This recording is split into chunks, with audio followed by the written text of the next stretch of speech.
생명의 근원 되시는 하나님, 저에게 새로운 하루를 선물로 허락해 주셔서 감사를 드립니다. 이 시간 허락하시는 말씀을 깨달아 오늘 하루 우리의 인생의 등불로 삼고 순종하는 믿음을 저희들에게 허락하여 주시옵소서.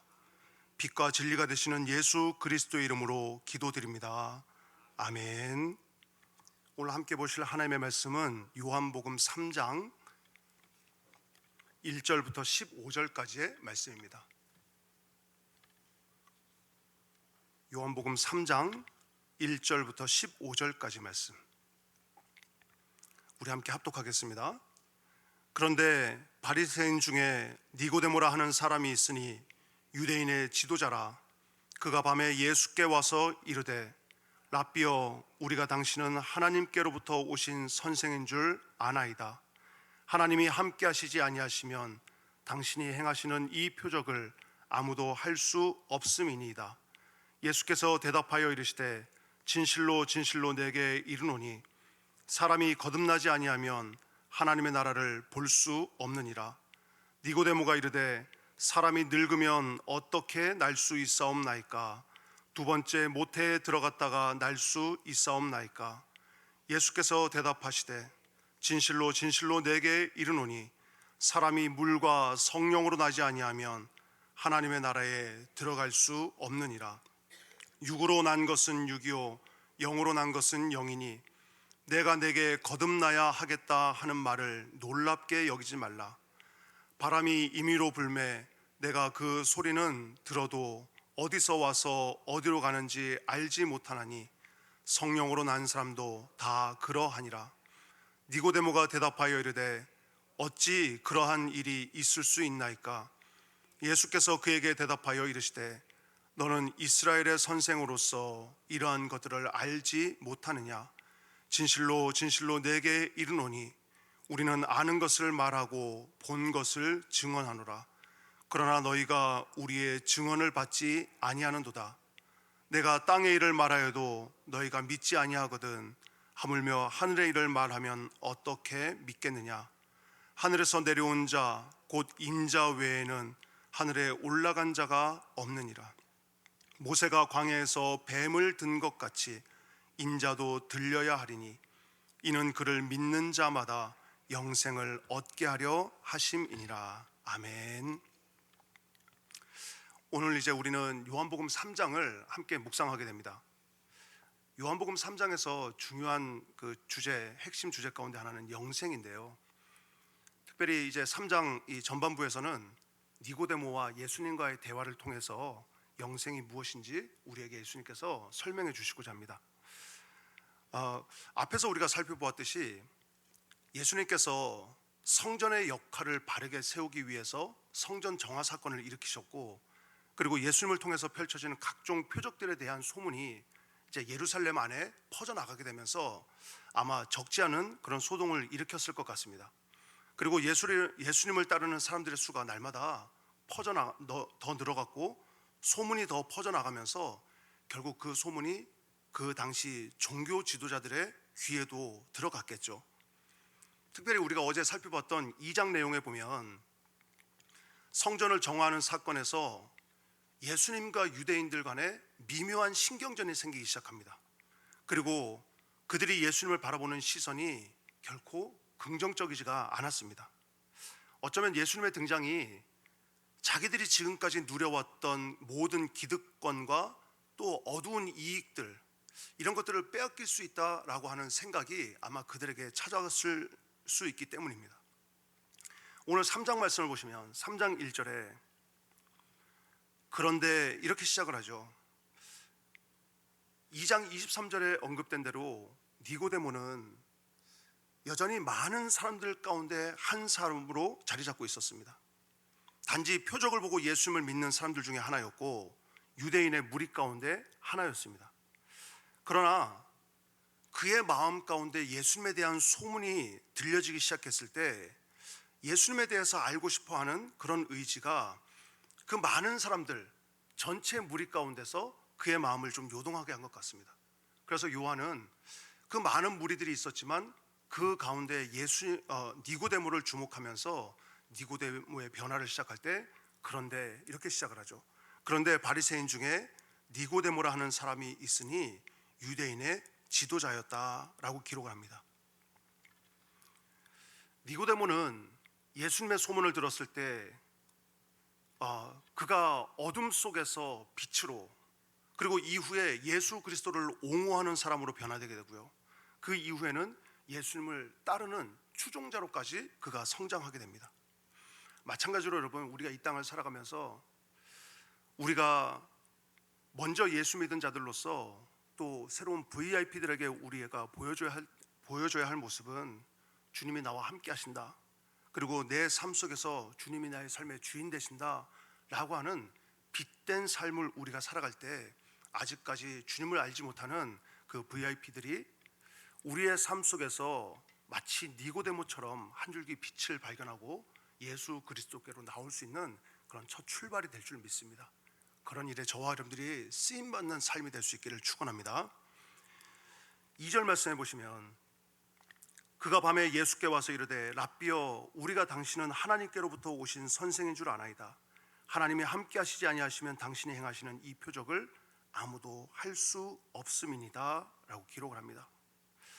여러분, 니고데모는 누구인가요? 니고데모는 바리새인이었고 유대인의 관원이었습니다. 그리고 사내들인 공의회의 일원이었습니다. 사내들인 공의회는 대제사장이 의장으로 있으면서 제사장과 장로들과 서기관들을 포함해서 약 70여 명 정도가 이 종교 지도자들로서 구성된 유대 사회의 최고의 의결 기구였습니다. 당시에 그 사회의 법을 제정할 수 있었고, 그리고 행정을 통치할 수가 있었고, 율법 교육과 해석 등을 총괄하는 그 당시 최고의 권력 기관이었습니다. 니고데모가 그런 곳에 속해 있는 사람이었다는 거죠. 니고데모가 갖추고 있는 모든 조건으로 봤을 때 그는 부족한 것이 없었고, 또 당시 유대 사회의 기준으로 봤을 때 그는 하나님의 백성이 되기에 모든 조건들을 갖춘 사람이었습니다.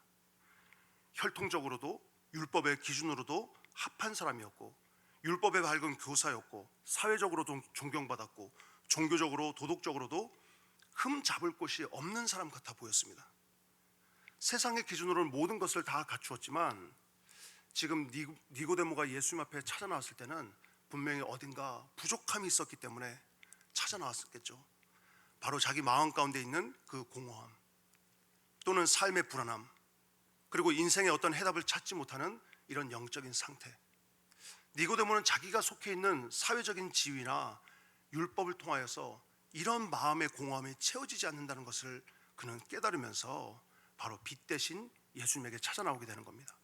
요한복음은 빛과 어둠을 아주 대조적으로 잘 다루고 있는데요, 요한복음에서의 밤이라고 하는 이 시간은 어둠도 의미하지만 동시에 영적인 상태도 상징을 하고 있습니다. 그래서 요한은 예수님이 이 땅에 오셨을 때 예수님은 빛으로 오신 분이시고 빛이신 분이시라고 설명을 하고 있습니다. 우리가 이미 앞에서 1장에서 보았지만 그 안에 생명이 있었으니 이 생명은 사람들의 빛이라 라고 표현합니다. 그리고 빛이 어둠에 비쳤는데 어둠이 깨닫지 못하였다라고 기록을 하고 있죠. 뿐만 아니라 1장 9절 말씀에도 참빛 곧 세상에 와서 각 사람에게 비추는 빛이 있었다라고 예수님을 표현합니다. 그리고 8장 12절에는 예수님께서 친히 말씀하실 때 나는 세상의 빛이니 나를 따르는 자는 어둠에 다니지 않고 생명의 빛을 얻으리라 라고 표현하면서 요한은 특별히 예수님이 빛이라고 하는 존재에 그 주목을 하고 있습니다. 그렇다고 한다면 이 영적인 어두움 가운데 머물던 니고데모가 예수님의 소문을 통하여서 한 줄기 빛을 발견하게 되는 거죠. 그리고 당시 사람들의 이목을 피하면서 또 예수님 앞에 나와서 더 깊은 대화를 하기 위해서 예수님의 하루 일상이 끝났을 때 밤에 예수님을 찾아 나왔을 것이라고 예상합니다. 이 당시에 종교 상류층들의 사람들이 예수를 사적으로 만나는 것은 매우 위험했을 것입니다. 뿐만 아니라 이미 예수님께서 성전 정화 사건을 통하여서 유대인들과 갈등을 일으켰기 때문에 어쩌면 니고데모가 그 갈등의 대상인 예수님을 찾아 나와서 예수님과 대화한다고 하는 것은 자기가 속한 집단과 또 다른 갈등을 일으키게 되는 그런 계기가 될 수 있다는 거예요. 그러나 그럼에도 불구하고 그가 예수님을 찾을 수밖에 없었던 이유는 앞에서 말씀드렸던 영적인 갈급함, 그것이 자기의 마음을 짓누를 때 이것을 해결할 수 있는 방법이 예수 그리스도밖에 없다는 것을 니고데모가 생각하고 그의 첫 걸음을 옮기게 된 것이라고 생각을 합니다. 사랑하는 성도 여러분, 우리의 영적인 갈급함이나 또 우리 인생의 공허함이 있을 때 이것을 채울 수 있는 유일한 길은 예수 그리스도밖에 없음을 믿습니다. 뿐만 아니라 빛이신 예수님께 생명이 있고 그 빛을 통하여서 우리에게 영생의 길을 허락하여 주신 줄 믿습니다. 빛이신 예수님께서 내 삶 가운데 찾아오시고 났더니 내 삶 속에 또는 내 마음속 깊은 곳에 숨겨졌던 어둠과 같은 죄, 그리고 나의 이 죄악된 본성들, 이런 것들이 발견되게 되는 거죠. 그리고 우리가 회개하면서 생명의 빛을 얻게 됩니다. 뿐만 아니라 예수님을 통해서만 우리의 영적인 풍요와 또한 우리의 영적인 갈급함을 해결해 주신다는 것을 예수님은 요한복음 4장 14절에 말씀하고 있습니다. 내가 주는 물을 마시는 자는 영원히 목마르지 아니하리니 내가 주는 물은 그 속에서 영생하도록 솟아나는 샘물이 되리라. 우리가 여러분 오늘도 주님 앞에 나왔는데 주님께서 허락하시는 그 은혜와 또한 주님께서 허락하시는 그 위로가 저와 여러분들의 영적인 갈급함을 해결하고 우리 안에서 솟아나는 샘물로 오늘 하루도 풍요로운 하루를 살 수 있기를 주의 이름으로 축원합니다. 2절 말씀에 다시 제가 설명을 드리면, 니고데모는 예수님을 하나님께로부터 오신 선생으로까지는 생각을 하고 있습니다. 그가 2장 23절에 표현했던 것처럼 많은 사람들이 그 행하는 표적을 보고 그의 이름을 믿었으나 라고 시작을 하고 있는데, 니고데모는 예수님을 선생 이상의 존재, 즉 하나님으로부터 보내심을 받은 모세나 예레미야와 같이 선지자 중에 한 사람으로 이해하고 있습니다.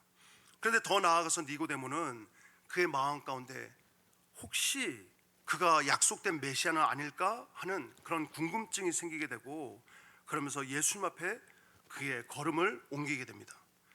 우리가 여러분 신앙생활하면서 정말 중요하게 생각해야 되는 것 한 가지가, 우리가 반드시 질문해 봐야 되거든요. 그 질문 가운데 하나가 예수님은 누구신가? 그리고 그 예수님 앞에 나는 어떤 존재인가? 내가 예수 믿기로 하고 그냥 맹목적으로 우리가 교회 나와서 아멘하고 받아들이기만 한다면 그것은 기복주의에 지나지 않을 수 있습니다. 그런데 우리가 날마다 말씀을 접하면서 그 말씀 앞에서 예수 그리스도는 나에게 누구인가? 그리고 그 예수 그리스도를 주인으로 모시고 사는 삶은 어떻게 살아야 하는가? 그리고 예수님과 동행한다는 것은 어떤 것을 의미하고 무슨 삶을 살아가는 것인가? 우리가 끊임없이 질문하고 그에 대한 해답을 말씀 가운데 찾아야 됩니다. 그래서 히브리서 3장 1절에는 우리에게 이렇게 말씀하고 있죠.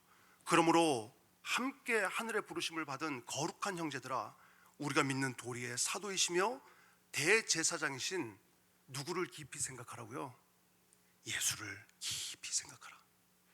여러분, 예수를 우리의 삶 속에 모시고 주인으로 삼을 때 우리가 그 예수님을 깊이 생각하면서 예수님에 대해서 묻고, 또 예수님 앞에서 나는 어떤 존재이고 또 예수님과 함께 동행하는 나는 오늘 하루 어떤 삶을 살아가야 되는지, 우리가 주님의 말씀 안에서 또한 정답을 찾고 그 말씀에 순종하는 저와 여러분들이 되어야 될 줄 믿습니다. 3절 말씀을 보겠습니다. 예수께서 대답하여 이르시되 진실로 진실로 내게 이르노니 사람이 거듭나지 아니하면 하나님의 나라를 볼 수 없느니라. 니고데모가 이르되 사람이 늙으면 어떻게 날 수 있사옵나이까? 두 번째 모태에 들어갔다가 날 수 있사옵나이까? 지금 여러분, 예수님께서는 거듭남이라고 하는 것을 말씀하고 있는데, 지금 니고데모가 생각하고 이해하는 관점은 거듭남에 대해서 예수님이 말씀하시는 관점을 이해하지 못하고 있어요. 이어서 5절 말씀도 보시면, 예수께서 대답하시되 진실로 진실로 내게 이르노니 사람이 무엇으로 나지 아니하면요, 물과 성령으로 나지 아니하면 하나님 나라에 들어갈 수 없느니라 말씀하셨습니다.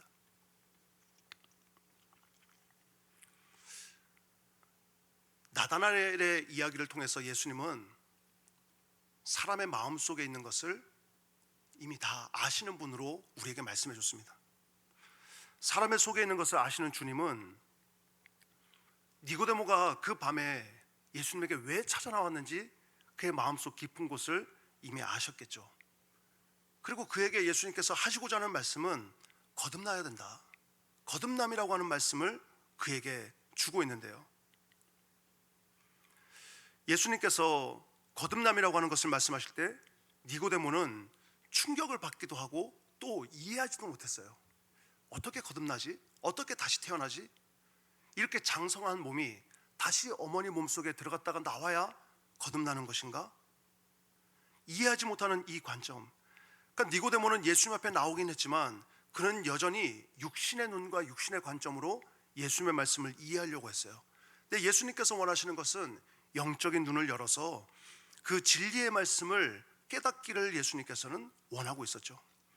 유대인들이 가진 관념은 이방인이 기도나 제사나 세례로서 유대교로 개종하게 되면 그들이 이제 거듭난 자다, 하나님의 자녀가 됐다라고 생각을 했어요. 그러나 예수님께서는 완벽하다고 하는 유대인조차도 인간의 노력과 조건으로는 안 된다는 거예요. 전 인격적인 변화, 물과 성령으로 거듭나지 않으면 그들은 하나님 나라를 들어갈 수가 없고 하나님 나라를 볼 수 없다고 예수님께서 말씀하고 있습니다. 마찬가지로 여러분, 우리도, 저와 여러분들, 우리 모두가 다 죄인이었어요. 그리고 우리 모두가 다 니고데모와 같이 어둠 가운데 머물던 사람들이었습니다. 그런데 우리가 조금 일찍 예수님, 진리의 빛이신 예수님을 발견한 것뿐입니다. 또한 우리가 새로운 VIP를 찾는 이유도 진리의 빛을 발견하지 못한 그들에게 진정한 진리의 빛이 어디에 있고 그 빛이 누구이고 그 빛을 만나면 어떻게 변화되는지를 우리가 인도하고 가르치는 과정이 바로 전도인 줄 믿습니다. 빛 대신 예수님을 발견한 저와 여러분들의 또 다른 누군가에게 진리의 빛을 또한 보여주고 또 그들에게 인도할 수 있는 그런 역할을 잘 감당할 수 있는 지혜가 우리 가운데 충만하기를 축원합니다. 예수님께서는 여러분, 물과 성령으로 거듭난 자들만이 마주하는 세계가 하나님의 나라다, 이렇게 말씀하고 있는데요, 물과 성령으로 거듭난다고 하는 게 뭘까요?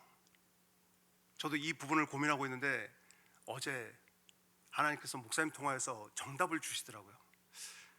우리가 이제 예를 들어 VIP를 예수 영접 모임으로 인도해요. 그리고 예수 영접 모임에서 이제 예수님이 어떤 분인지를 소개하고 또한 그들이 그곳에서 예수님을 믿겠다고 결단하죠. 그리고 세례까지 받게 됩니다. 그런데 그 물 세례는 여러분, 예수 그리스도를 믿는다는 신앙 고백의 첫 출발입니다. 이제 내가 예수를 믿어서 내가 예수 믿는 사람으로 살겠다고 하는 그 첫 출발에 물 세례가 있고요, 그 이후에 계속해서 그의 믿음이 주님과 함께 동행하면서 살아갈 때 성령 세례를 통하여서 성령으로 정말 거듭남을 경험하면서 그의 마음 가운데 성령의 인도하심을 따라 살아가고자 하는 삶으로 점점 그 삶을 내어 맡기게 되더라는 거예요. 에스겔 36장 25절부터 27절의 말씀에 보면, 맑은 물을 너희에게 뿌려서 너희로 정결하게 하되 곧 너희 모든 더러운 것에서와 모든 우상 숭배에서 너희를 정결하게 할 것이요, 이렇게 기록하고요, 26절에는 또 새 영을 너희 속에 두어 새 마음을 너희에게 주되 너희 육신에서 굳은 마음을 제거하고 부드러운 마음을 줄 것이며 또 내 영을 너희 속에 두어 너희로 내 율법을 행하게 하리니 너희가 내 율례를 지켜 행할지니라, 이렇게 기록을 하고 있습니다. 에베소서 2장 1절의 표현처럼 저와 여러분들 모두가 다 우리가 죄와 허물로 죽을 수밖에 없는 존재들이었습니다. 그런 존재들에게 주님이 찾아오셔서 우리를 구원해 주시는 믿음을 우리에게 허락하여 주셨고, 그리고 우리가 영원한 사망에 이르는 존재, 어떠한 가능성도 없는 존재였는데 성령께서 우리 가운데 오셔서 주인 되심으로 우리가 영적으로 살아나는 존재가 되었다는 거예요. 그래서 에스겔 36장에 이 물과 성령의 의미를 설명한 이후에 에스겔 37장에는 어떤 환상을 보여주고 있어요? 마른 뼈들이 살아나는 환상을 보여주고 있는 겁니다. 마치 여러분, 우리가 예수 그리스도와 또한 성령의 은혜가 없었으면 저와 여러분들은 마른 뼈와 같이 동일한 존재들이었을 거예요. 어떤 가능성도 없고 우리는 죽은 것과 진배 없는 존재들이었을 터인데, 물과 성령으로 거듭난 자들에게 주님께서 새롭게 소생하는 그런 은혜를 허락하여 주셨다는 겁니다.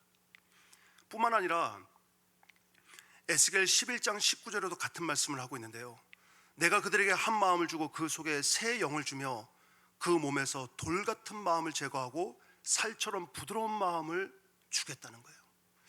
그러면 여러분, 여기서 물과 성령으로 거듭난 자들이 날마다 우리의 삶 가운데 노력하고 또한 강구해야 될 것은, 이제는 그러면 우리의 마음밭을 어떻게 일구어 가야 할 것인가 하는 것을 우리는 고민해야 됩니다.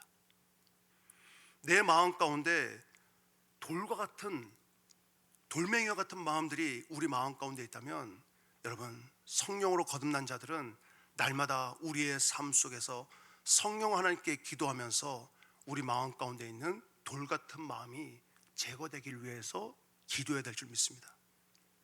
오늘 하루를 살아가면서 가정에서나 또한 직장에서나 사업장에서 우리가 여러분 사실 마음 상하는 것 큰 문제가 아니라 미묘한 감정 때문에 시작되거든요.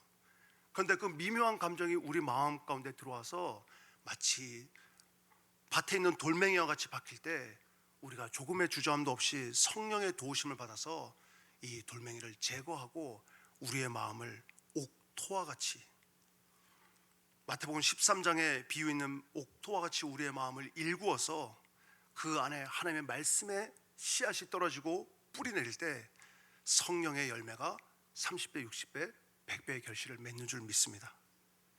마음을 지키는 게 그만큼 중요하다는 겁니다. 그래서 뒤에서도 나오지만 여러분,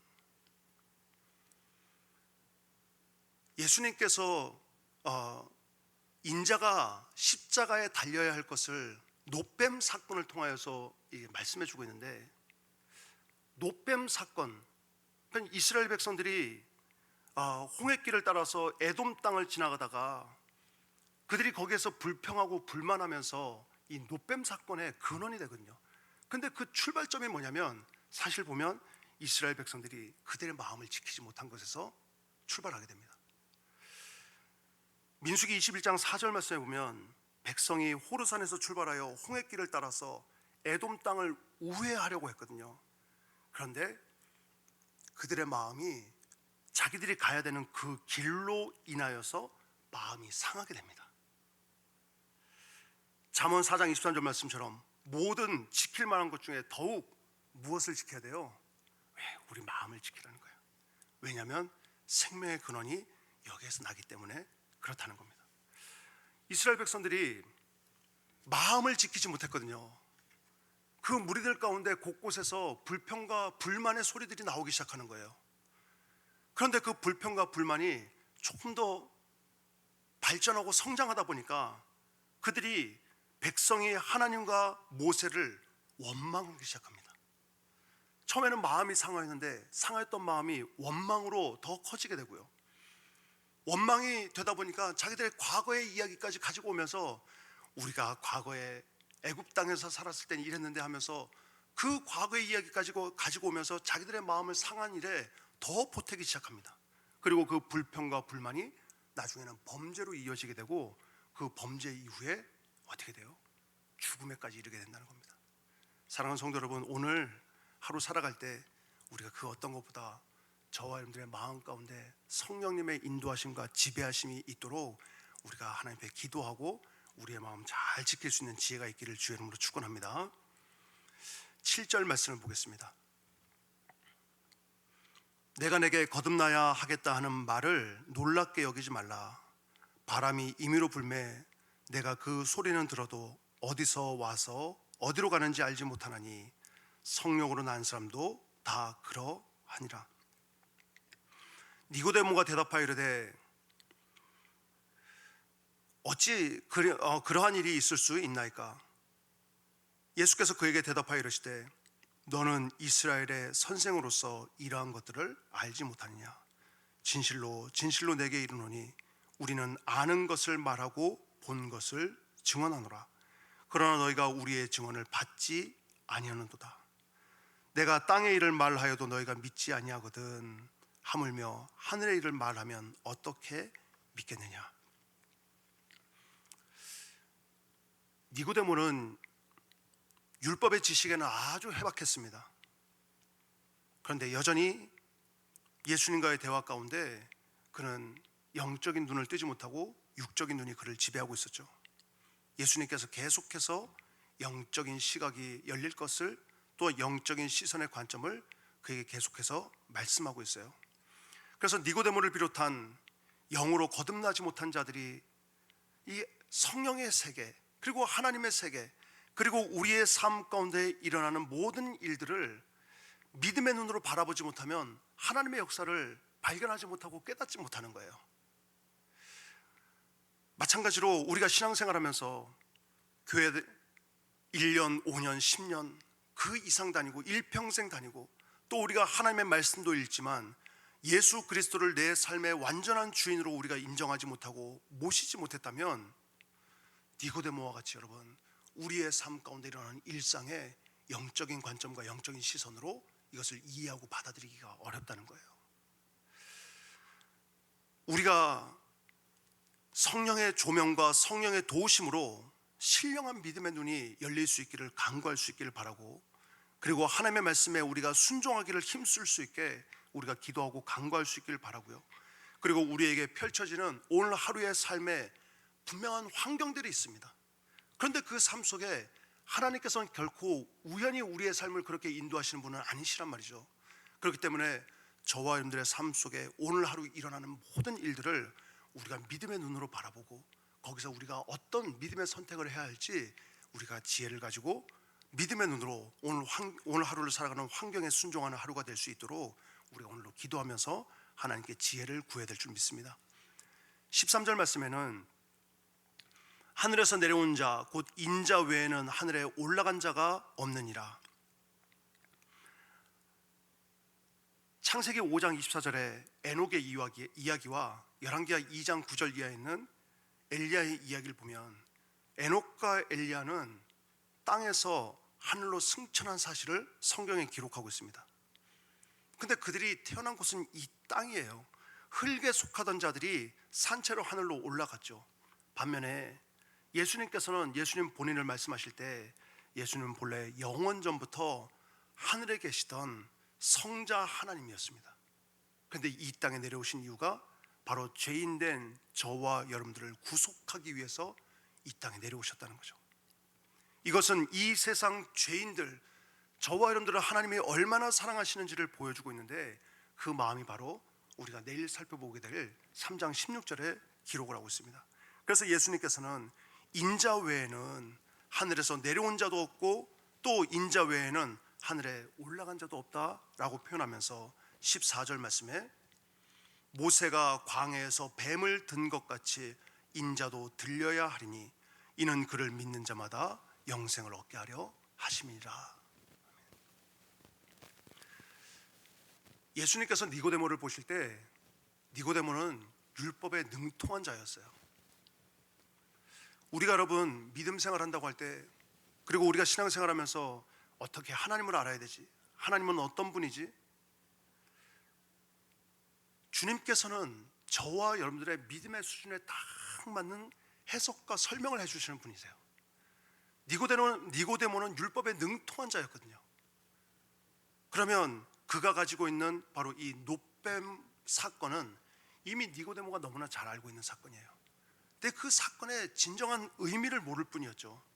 예수님께서는 바로 그 니고데모의 상황을 아시고 그에게 노뱀 사건을 예로 보여주시면서 그 광야에서 뱀에 물린 자들이 자기 스스로는 어떠한 방법으로도 생명을 구할 수 없는 상태가 되었고, 그냥 그 상태로 놓여졌다면 다 죽음을 맞이할 수밖에 없는 그런 존재라는 것을 이해시키죠.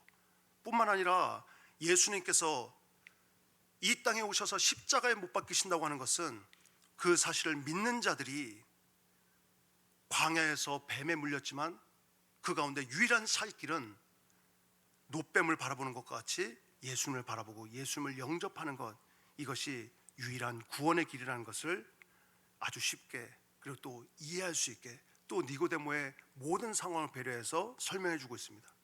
예수님이 십자가의 죽음은 이 죄와 사망에 갇힌 저와 여러분들을 하나님께서 생명의 길로 인도하시는 아주 유일한 영생의 길이 되었습니다.